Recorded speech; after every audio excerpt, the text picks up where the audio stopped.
abrir aqui para podermos então ouvir a palavra de Deus. Eu estive pensando sobre essa palavra, na verdade ela já está na agulha há algum tempo, né? Não é de agora, dessa semana. Já tem umas 3 semanas que eu li, que foi essa porção, e aí hoje eu sistematizei ela para poder trazer, né? Assim, de um jeito que fosse compreensível daquilo que Deus vem falando no meu coração, umas 3 semanas para trás. Ela é baseada em Êxodo capítulo 17. E aqui em Êxodo 17 tem 2 coisas bem importantes que acontecem. O povo de Israel recebe água no meio do deserto, e eles estavam muito sedentos, com muita dificuldade, passando por um período complicado, e eles não tinham água, e Deus os dá água de uma maneira muito inusitada, muito diferente, e depois que eles passam isso, eles têm que lutar, eles têm que guerrear contra uma nação chamada Amalequita. Os Amalequitas eram muito destruidores, aonde eles passavam, eles dizimavam tudo, plantações, cidades, levavam as pessoas escravas. Então era um povo realmente, um povo muito, muito, muito terrível, eram destruidores por onde passavam.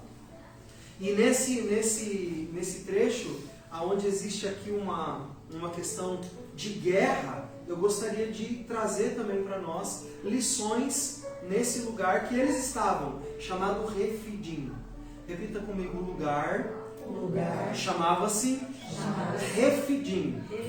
Lugar de descanso. Lugar de renovo. Lugar de restauração.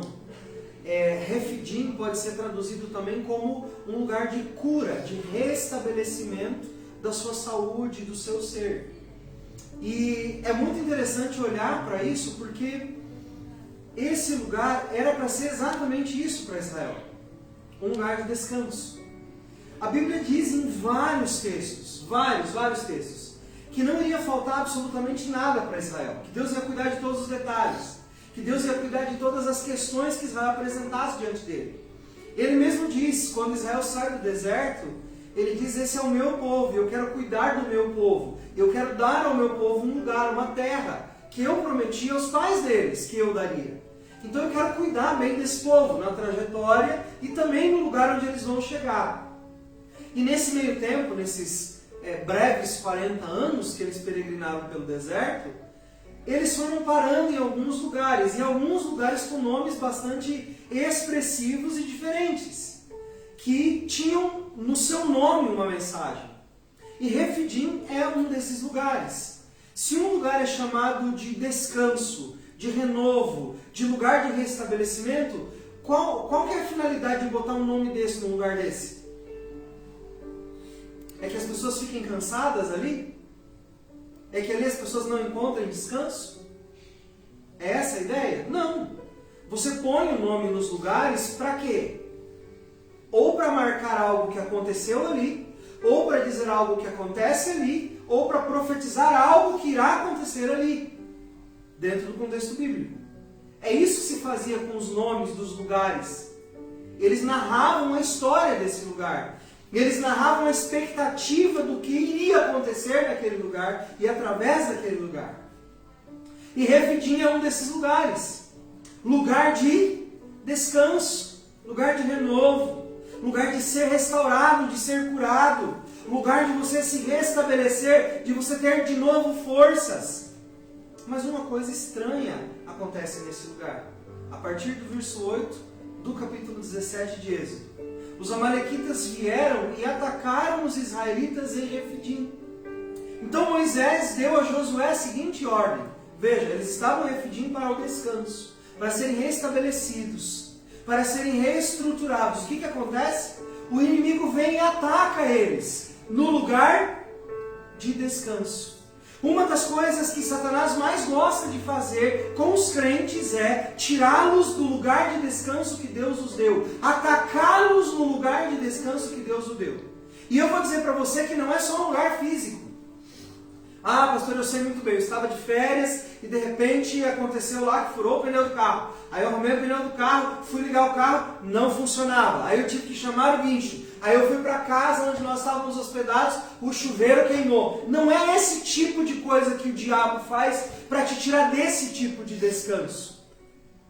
Eu preciso nos lembrar de algumas coisas que Deus nos disse. Deus nos fala na sua palavra que o nosso coração deve descansar em quem? Nele. Que é para as nossas mentes e os nossos corações estarem ligados na palavra dele. Lembra o que Paulo diz que é para estar no nosso coração e na nossa mente? Tudo que é bom, tudo que é puro, se há louvor nisso, pensai. Porque esse é o lugar de descanso no Senhor. Mas você já notou que quando as coisas começam a dar errado, qual é a nossa tendência? O que nós fazemos? Nós ficamos no nosso lugar de descanso? Nós logo começamos a andar pelas águas de Mara. Nós começamos a andar pela amargura. Nós começamos a andar pelas coisas difíceis. Nós começamos a lembrar de coisas que não deram certo, de dores que ainda existem em nós. E nós começamos a sair do lugar de descanso por causa do ataque do inimigo no lugar de descanso, que é a presença de Deus. Esses dias eu vi uma frase que eu achei bem interessante. Ele diz assim: nós precisamos aprender a não nos distanciarmos da intimidade do Senhor.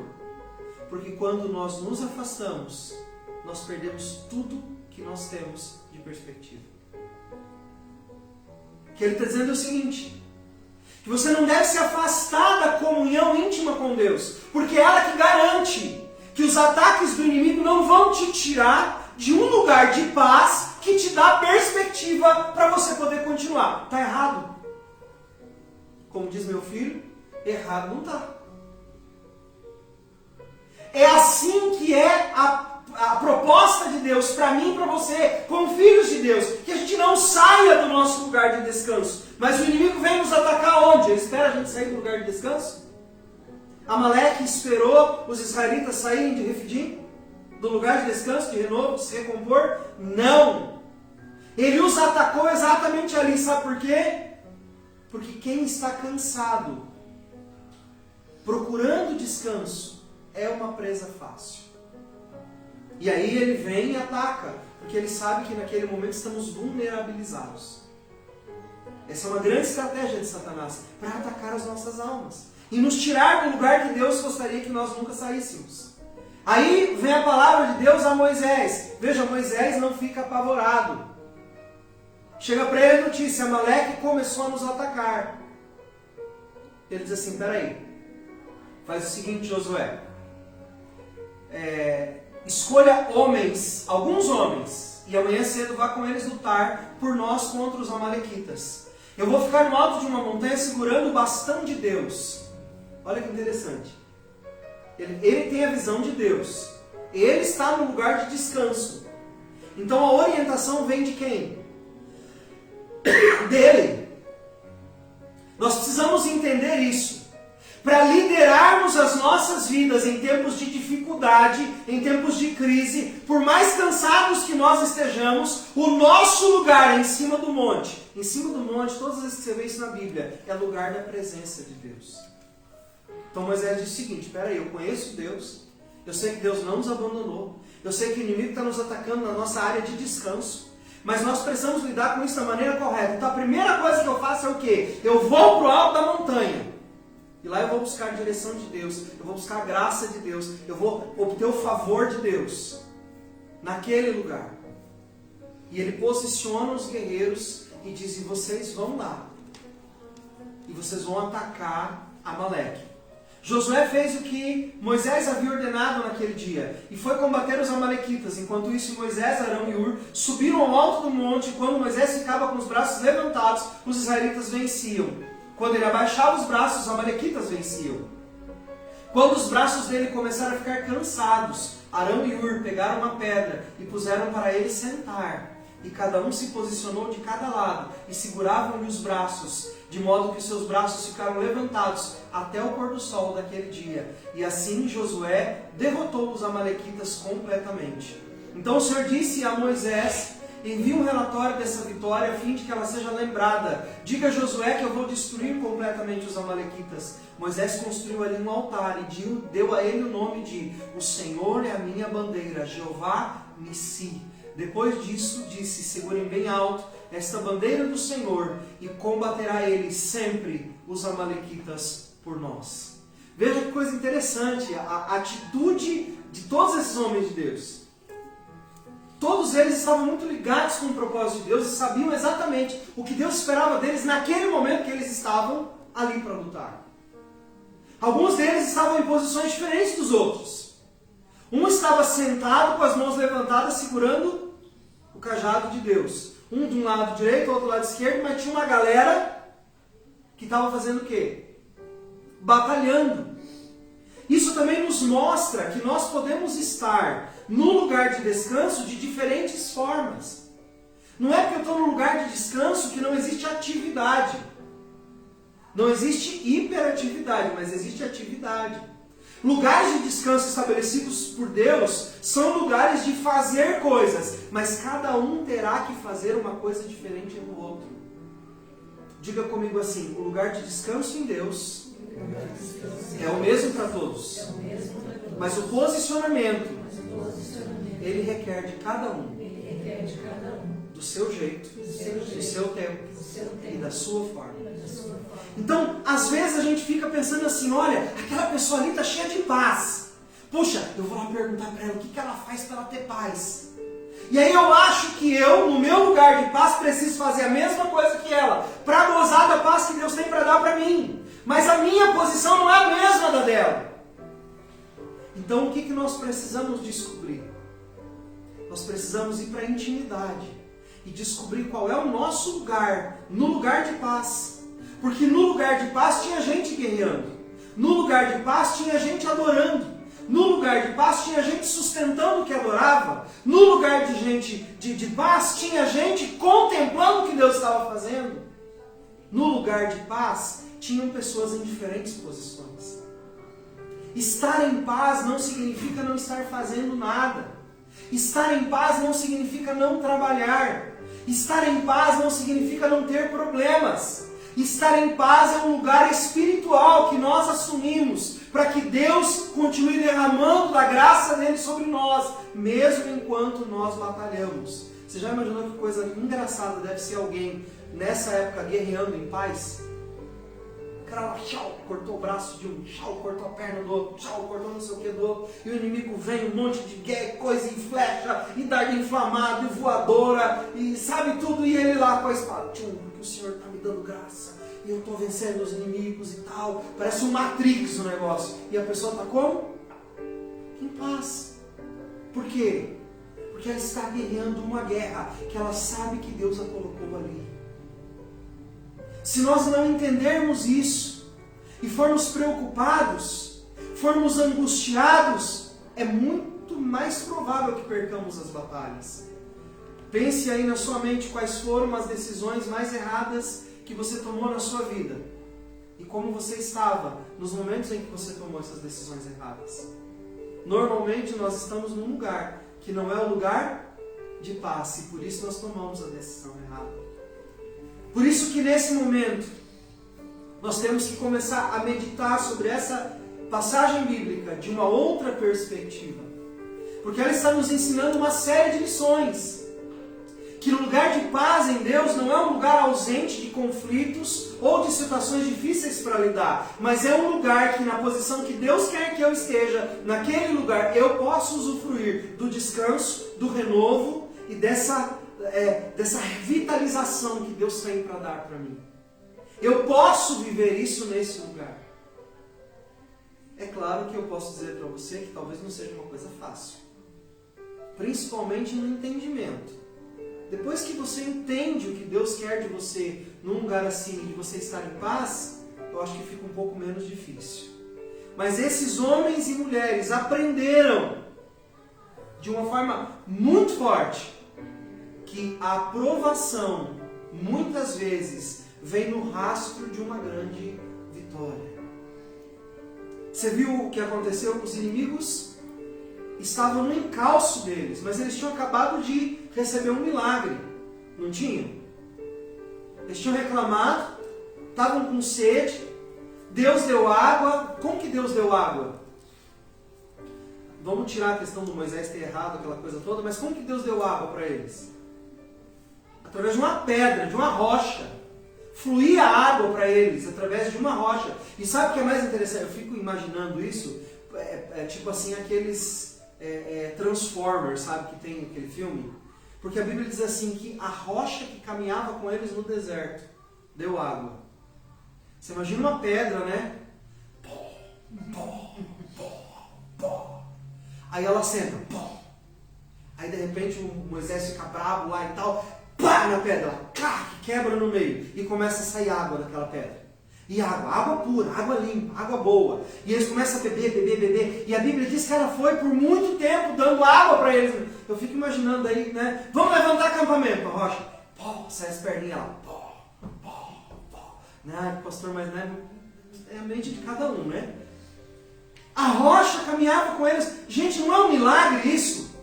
Você tem uma rocha que te dá água, onde você vai?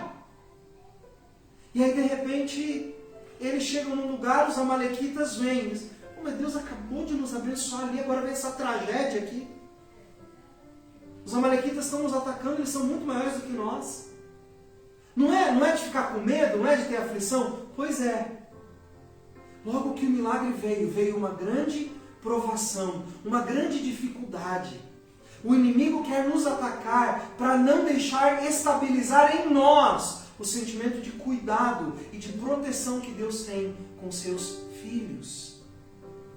Isso sempre foi assim. Lembra da história de Jó? O Senhor abençoou ele com muitas posses. Mas deixa eu tirar as posses para você ver. Deus não tinha abençoado ele? Ele não tinha muito? No segundo seguinte ele tinha nada. Não é de desanimar? Deus deu muito para Jó. De repente Deus permitiu que o diabo tirasse tudo dele. Mas Jó morava num lugar de paz. O que o Jó faz? Deus deu, Deus tirou. Bendito seja o nome do Senhor. Deus, você deve ter olhado para Satanás e eu falei que ele conhecia Refidim. E esse camarada dele sabe descansar em mim. Nós já somos amigos há muitos anos. Eu e Jó temos muitas conversas. E ele não vai se abalar por causa da circunstância à volta dele. Ele já sabe que ele tem um lugar de descanso em mim. E por mais que tudo vá, essas grandes perdas vão acontecer para ele não vai desistir. E o diabo falou, duvido. Eu vou incinerar esse homem. Eu vou testar ele até os limites do seu limite. E o Senhor falou, pode fazer, só não toca na vida dele. Porque nesse cabra eu confio. Eu sei o que eu investi nele e eu sei o que ele vai retornar. Porque Jó vivia num lugar espiritual que era um lugar de descanso, de renovo. Eu fico imaginando como era o coração de Jó. Eu fico imaginando nesse lugar de conforto e descanso que Deus havia dado para ele. E eu fico imaginando Israel pensando, Deus acabou de nos dar conforto, Ele acabou de nos dar água no meio do deserto, num lugar que não tem água de jeito nenhum. Não tem o oásis mais perto daqui, fica a 200 quilômetros. Não tem água aqui. E de repente uma rocha que anda com a gente no deserto, ela está dando água para a gente. E agora os inimigos vêm atrás? Sim. E eu acho que é daqui que nasce aquela expressão, o inimigo está furioso com o tanto que Deus está te abençoando. Não é assim? A gente não ouve muito isso? E às vezes está furioso mesmo. E é isso mesmo, que Deus já te abençoou muito. E Ele vai continuar nesse caminho, porque Israel não para de ser abençoado em Refidim. Ele continua cuidando de Israel no deserto por todos os anos em que ela esteve ali. Até que ela alcance a bênção da terra prometida. Então, tem mais bênçãos à frente, não acabou por aí. Então, eles aprenderam que, muitas vezes, a provação vem no rastro de um milagre. A segunda coisa que eles aprenderam é que podiam depender de Deus no meio da batalha. Moisés tinha aprendido a não se preocupar quando Deus mandava ele enfrentar um inimigo. Eu não sei vocês, mas às vezes a gente tem medo de enfrentar alguns inimigos, não tem? Às vezes a gente tem medo de enfrentar o que os outros pensam da gente. Às vezes a gente tem medo de enfrentar as situações no trabalho que são difíceis e opositoras àquilo que a gente crê, que nos desafiam na nossa fé. Às vezes a gente é levado a desacreditar que as nossas relações podem ser boas e que as pessoas com quem a gente convive podem melhorar e nós podemos melhorar também. Nós somos desafiados todos os dias e entramos em batalhas da fé, de relacionamentos e também financeiras, materiais. Você lembra o que acontece quando Josué e Caleb estão diante de Canaã? E o Josué fala para o Caleb escolher um lugar. O que o Caleb diz para ele? Caleb também era um refidita. Ele também morava em Refidim. Porque o Caleb o Josué diz para ele assim: ô Caleb, você está velhinho já, está com 80 anos, Calebinho. Talvez já carequinha, gordinho, né? Com artrose no joelho.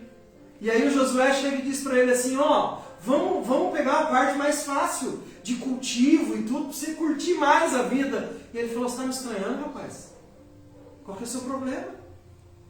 Não, olha, não leva mal, Calebinho, mas é que, né, já passou bastante tempo. Eu disse: não, Josué, eu sou como eu era lá atrás, há 40 anos, quando Deus me deu a promessa. Eu não quero lugar fácil, eu quero o meu lugar. E eu queria que você repetisse isso comigo. Quando eu encontro o meu lugar, ainda que seja na batalha, eu me sinto em completa paz. Às vezes nós lutamos contra o nosso lugar, e aí nós não encontramos paz. Mas quando nós aceitamos o nosso lugar em Deus, nós encontramos paz. Porque foi isso que aconteceu com o Caleb. Caleb não estava preocupado. E veja, podia ser só gente normal que morasse no lugar que o Caleb tinha que conquistar. Mas sabe quem que morava no lugar que o Caleb tinha que conquistar? Os gigantes. Um gigante cuja lança pesava em torno de 17 quilos. Um escudo tinha mais ou menos 2,80. Sua armadura pesava em torno de 186 quilos. E o Calebinho, que o judeu não é alto, gente. Os judeus são baixinhos. Desculpa, né? Os judeus não têm muita estatura. Normalmente. Aí você olha lá e o carinha pequenininho está olhando para lá, velhinho, e dizendo: eu quero o que é meu. Mas vamos te poupar da luta. Ele diz: eu não quero ser poupado da luta. Eu quero só assumir o meu lugar. E esse muitas vezes é o nosso problema. Nós queremos poupar o nosso lugar na luta, enquanto Deus quer nos dar o nosso lugar. Está vendo esse lugar aqui de Refidim, que era um lugar de descanso? Eles estavam enfrentando seus inimigos mais poderosos, os verdadeiros lobos do deserto, leões na montanha, gente armada até os dentes, que entendia de batalha. Amaleque, o malvado. E o que acontece com os amalequitas? Deus os entrega na mão dos exércitos de Israel. Eu imagino que o Caleb devia estar no meio dessa galera aqui, porque foi o Josué, e Josué e Caleb andavam muito juntos. Eu acho que ele deve ter também abatido muitos amalequitas nesse dia, pelo fio da espada de Caleb. Por quê? Porque Caleb, Josué, Moisés, Arão e Ur estavam em lugar de perfeita paz, porque eles haviam assumido o seu lugar, sabendo que era Deus quem pelejaria por eles. E que sua vitória seria alcançada independente da realidade à sua volta, independente das baixas, das suas perdas, independente do lugar onde estavam. Eles já tinham visto Deus fazer milagres. Eu fico pensando que Caleb, naquele momento que Josué começou a falar aquela conversa estranha com ele deve ter começado a lembrar: cara, mas ele está falando isso para mim. Será que ele esqueceu que quando a rocha deu água eu estava lá? Será que ele esqueceu que quando o maná caiu do céu eu estava lá? Será que ele esqueceu da chuva de codorna que a gente enfrentou? E foi uma tempestade de codorna que eu nunca vi na minha vida. E a gente tinha codorna de todo jeito, assada, cozida, ao molho, sem molho. Será que ele esqueceu de como Deus abriu o mar? Será que ele esqueceu de como Deus nos protegeu e nos salvou? Será que ele esqueceu das noites, noites e noites, onde nós, durante esse caminho no deserto, vimos a coluna de fogo, experimentamos a nuvem de glória? Será que ele esqueceu que eu estava no meio de tudo isso? Ô Caleb, ô Josué, você está me estranhando? Você esqueceu quem eu sou? Eu sou um homem que conheço o Refidim. E é para lá que eu vou. É lá que eu estou. E é lá que eu venço as minhas batalhas, mas não do meu jeito. E essa é uma outra lição. Para você ter paz, para você estar em Refidim, para você se refazer, você não pode continuar pensando e fazendo do seu jeito. Como é que é o jeito certo de fazer as coisas, as guerras? Você se arma, faz uma estratégia e ataca o inimigo, tem um monte de combinados, um monte pro flanco da direita, não sei o que da esquerda, não sei o que de frente, tem um monte de gente envolvida no projeto. Israel não faz nada disso. Deus fala para eles assim, mata os fulanos, eles vão lá passando a espada de todo mundo, mata todo mundo, morreu. Mas por que eles fazem isso?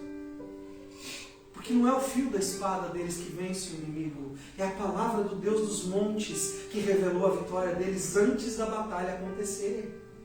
É a palavra do Deus que está nos montes que trouxe a eles a vitória. É o Deus que nesse momento está lá falando com Moisés. É esse Deus que Moisés está adorando lá no monte, que vai nos dar a vitória. É esse Deus que eu conheço na intimidade, que não só traça o meu caminho, mas que me faz superar os perigos desse caminho.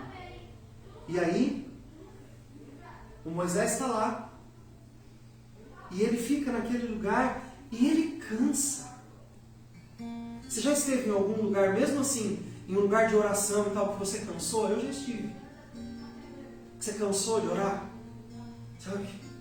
Cansei de orar por isso. Nem oro mais, entreguei. A maneira da gente dizer que desistiu é qual? Já entreguei para Deus. Não entregou nada, você desistiu. Né? Mas para não ser chamado de covarde, a gente diz entreguei para Deus. Você vê isso acontecendo com Moisés? Não. A Bíblia diz que Moisés estava lá. Fica um pouco o braço assim. Imagina você segurando um bastão na mão aí de um meninos.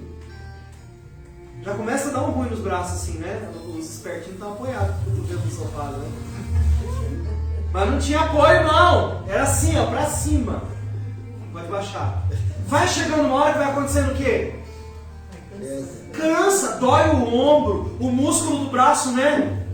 O resto do bíceps que sobrou ali, em algum momento começa a tremer. Os tendões começam a fazer assim, começa a dar cãibra, formiga os dedos. E a Bíblia está dizendo que aconteceu a mesma coisa com Moisés. Veja, ele era igual a você. Olha para quem está do seu lado e diga assim, talvez nunca ninguém tenha dito, mas você é igualzinho a Moisés. Hã? Certo?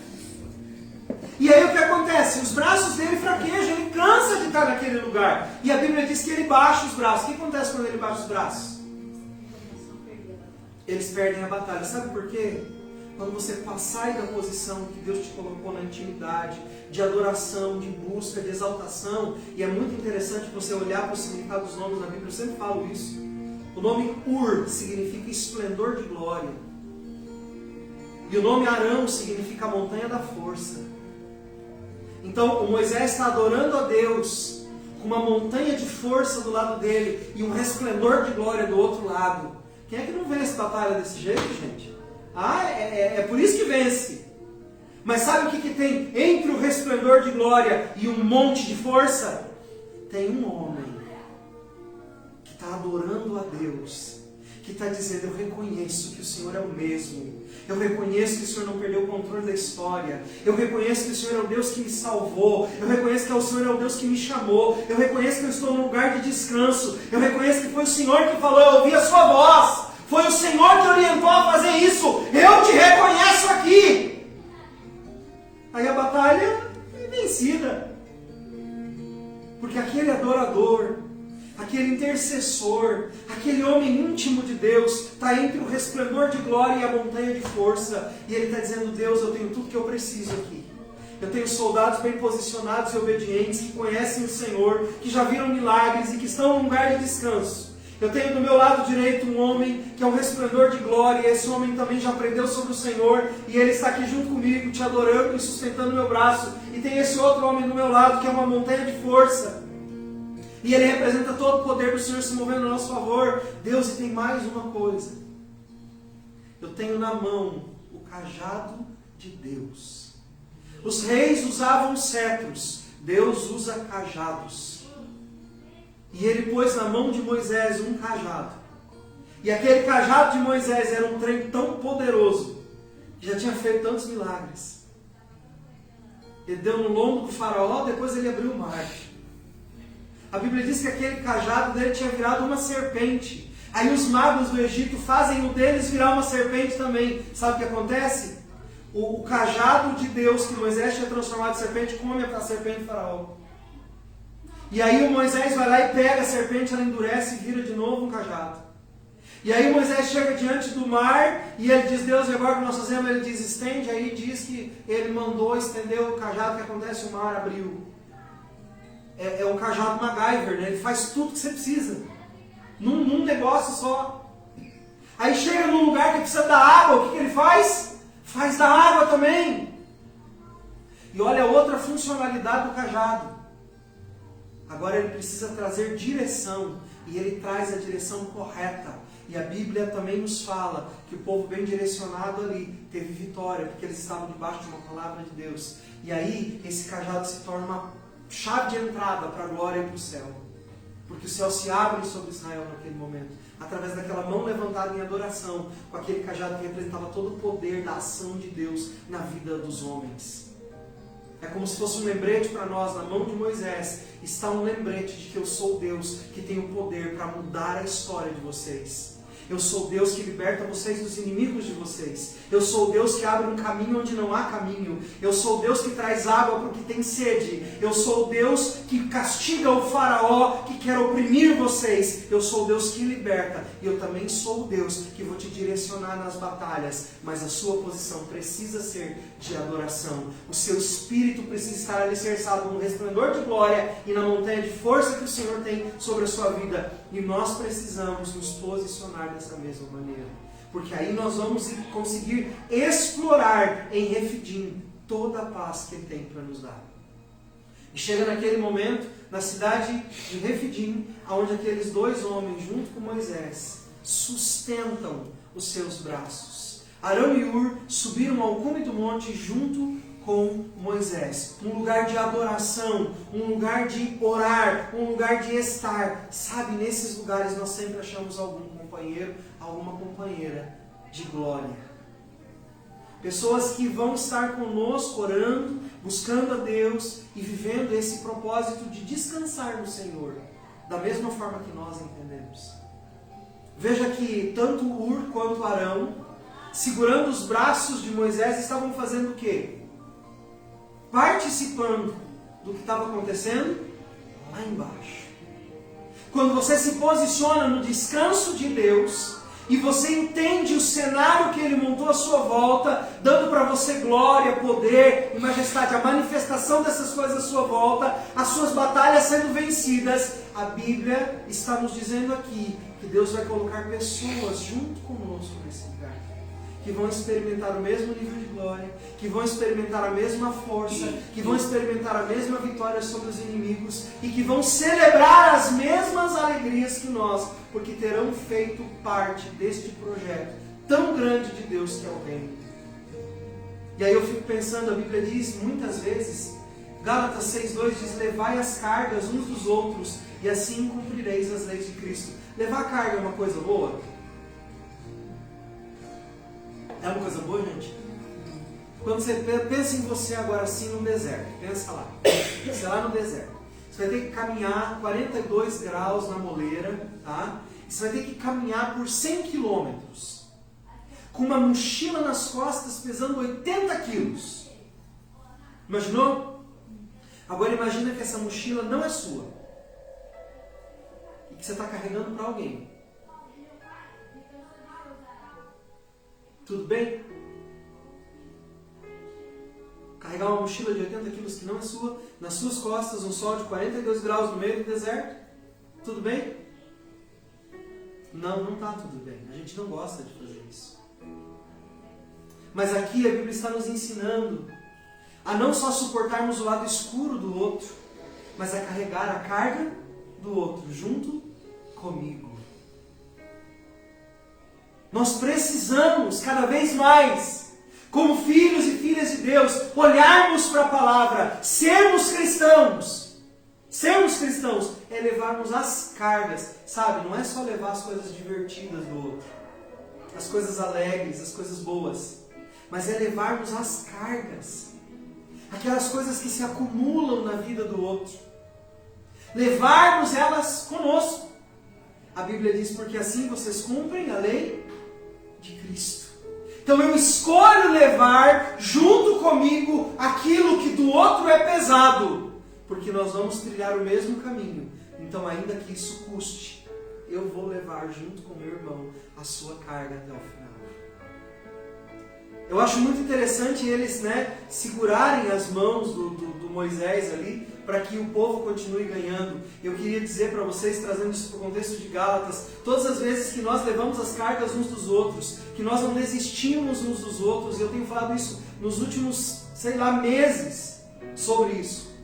Quando nós entendemos que essa é a vontade de Deus, e que Deus nos trouxe isso como algo que Ele quer, que a igreja viva, quando nós levamos as cargas uns dos outros, o que acontecia quando Ur e Arão levavam a carga de Moisés?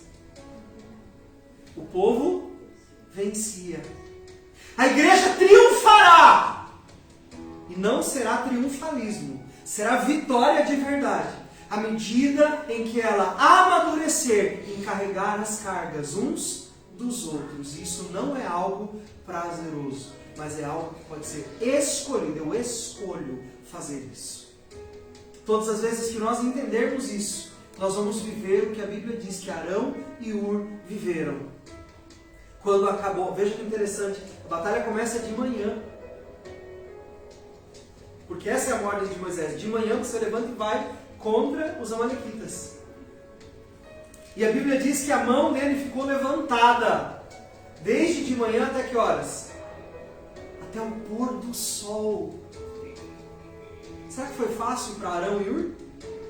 Acho que uma hora segurava com essa mão, outra hora segurava com a outra mão, outra hora segurava com essa mão, outra hora botava uma taquara embaixo e segurava a mão do Abraão, do Moisés aqui, porque tá difícil. Cara, já é 3 horas da tarde, nós estamos aqui desde as 6. Mas a Bíblia diz que eles aguentaram até o final. E no final Deus trouxe a eles a vitória. A igreja vai passar por processos muito difíceis. E a Bíblia diz, aquele que suportar até o fim será salvo. Aquele que aprender essa lição de levarmos as cargas uns aos outros, até o fim serão salvos. Vão alcançar vitória, vão viver o propósito e receberão o legado que Deus estabeleceu para que eles recebam. Mas tem um caminho difícil para ser percorrido. E não é um caminho que a maioria vai optar.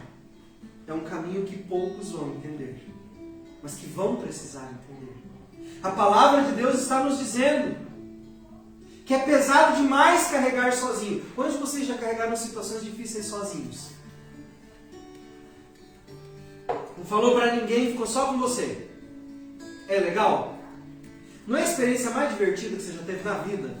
Tipo assim, parece aquela Fire Whip lá do parque, né? É só emoção, é só nossa, adrenalina pura, carregar problemas sozinho, certo? Se você pudesse dividir o seu pior problema com alguém, de maneira confiável, se você pudesse dividir uma caminhada difícil com alguém, que você tivesse com quem conversar sobre essa tua caminhada difícil, alivia ou não alivia? Deus sabe disso. E é por isso que Ele nos pôs em comunhão. E é por isso que é importante sermos igreja desse jeito. Porque quando está pesado demais para o outro, a gente pode ajudar. Eu canso de ver naquelas cenas de corrida, sabe aquelas corridas exaustivas? Que a pessoa está chegando no final toda estoporada, né? Metade do calcanhar já foi, o dedão já está roxo, o tênis ficou não sei aonde, cansada, tudo esmazelada, chega, cruza a linha de chegada. O que acontece em seguida? A pessoa começa a desmoronar. Quando ela começa a desmoronar, normalmente o que acontece? Alguém vai ao encontro dela, põe o braço dela aqui sobre o ombro, segura por baixo do outro braço e continua andando até o lugar que ela vai chegar para descansar. Para mim, uma mensagem aí fica clara. Quando o outro não consegue e ele me dá a oportunidade de ajudá-lo, nós chegamos ao final da corrida juntos. Esse é o propósito eterno do reino. Que quando ficar difícil para um, o outro consiga segurá-lo.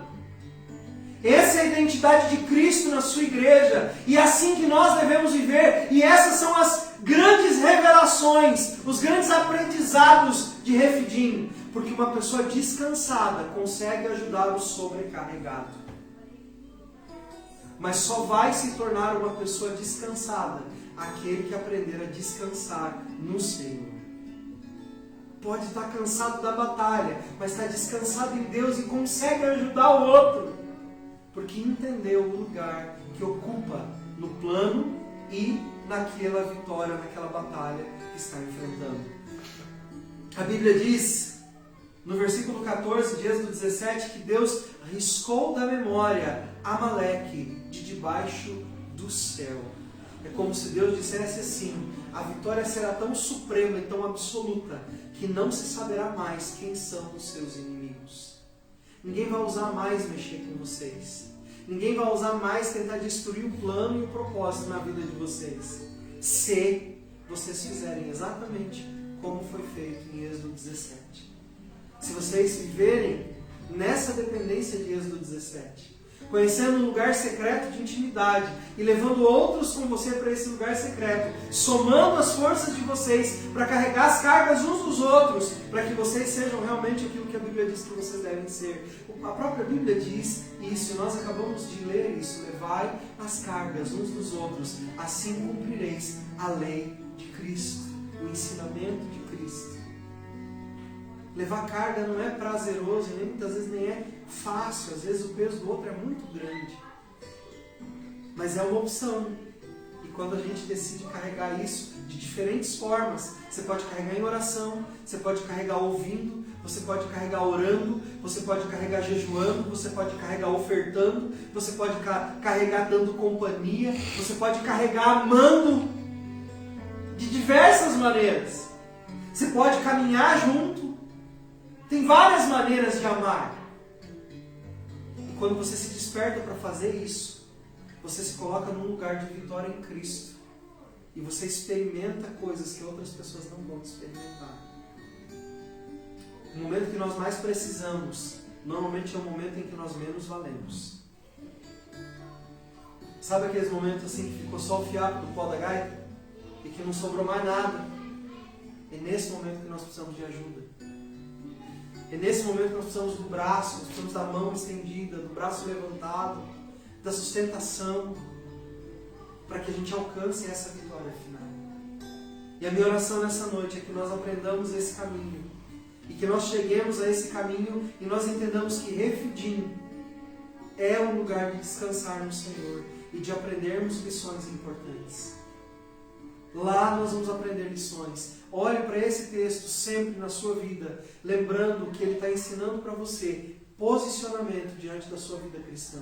Não é uma lição sobre oração, não é uma lição sobre louvor, não é uma lição sobre doutrina, não é uma lição sobre como você simplesmente deve achar lindo, uma história linda para você contemplar. Não, isso aqui é uma história imbuída de muitos princípios, cheia de muitos princípios, encharcada de muitos princípios. O princípio de primeiro ouvir Deus, o princípio de saber que Satanás sempre vai atacar você quando Deus quer te abençoar muito, quando Deus já te abençoou muito, que Ele quer tirar você do seu lugar de paz, que Ele quer roubar de você sua identidade em Deus, que Ele vai trazer coisas para distrair você do propósito do plano, que Ele vai tentar apagar da sua memória lembranças de promessas profundas de Deus na sua vida para tentar te destruir e você não alcançar o plano de Deus. Vai lembrar que você precisa de ajuda, vai lembrar que você pode ser ajuda, vai lembrar que vai ser difícil, mas vai lembrar também que sempre existe uma forma de ajudar o outro a alcançar esse lugar. Refidim não é lugar de solidão, Refidim é lugar de batalhar junto com. Que nesse momento, em nome de Jesus, o seu coração seja despertado por essa palavra e ela se torne um princípio entre nós, como igreja, como comunidade. O princípio de estarmos num lugar de descanso. E de nesse lugar de descanso, entendermos tudo isso que Deus falou e que a gente possa viver isso de uma forma real, de uma forma absoluta, de uma forma realmente comprometida. Esse é o desejo do meu coração com essa palavra nessa noite. Vamos orar por isso? Vamos colocar nossa vida diante de Deus. Vamos dizer para Deus que nós queremos que seja assim, que nós desejamos que seja dessa forma, que nós desejamos que o Espírito dele nos impulsione a esse lugar de descanso, esse lugar de vida, esse lugar de graça, esse lugar de misericórdia, esse